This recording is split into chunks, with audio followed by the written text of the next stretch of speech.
दुःख त गर्नै पर्छ यार, पसिना त बगाउनै पर्छ।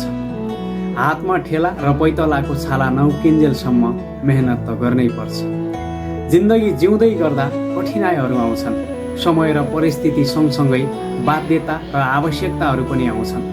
बेला बेलामा जिन्दगीले रुवाइरहन्छ, दुःख दिइरहन्छ। भनिन्छ नि, आँखाबाट आँसु नबगाएसम्म प्याज त काटिँदैन भने। यो त एउटा जिन्दगी हो। बेला बेलामा दुःख नपाएसम्म, कठिनाइ नझेलेसम्म, बाध्यता र आवश्यकताको सामना नगरेसम्म यति सजिलै जिन्दगी कसरी कट्न सक्छ? भोलि सफलता पाउनु छ भने त्यो सफलताका लागि आज परित्याग त गर्नै पर्छ। सफलता त्यति सजिलै र कठिनाइ नभोगेसम्म कसैलाई पनि मिलेको छैन। आज पनि इतिहास पल्टाएर हेर्ने हो भने सफल भएका मान्छे अर्थात् सफलता हासिल गरेका मान्छेले कुनै न कुनै बेला खाना नखाएर भोको पेट पनि मेहनत गरेका थिए। घाम असिना पसिना केही पनि नभनेर दुःख गरेका थिए अनि मात्र सफलता हातमा आएको थियो। भनिन्छ नि, गलत पासवर्ड हान्दा मोबाइलको लक त खुल्दैन भने गलत तरिकाले काम गर्न थाल्यो भने सफलताको ढोका कसरी खुल्न सक्छ?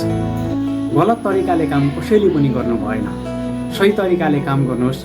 भोलिका दिनमा इन फ्युचरमा तपाईँको सफलता अवश्य पनि तय हुनेछ।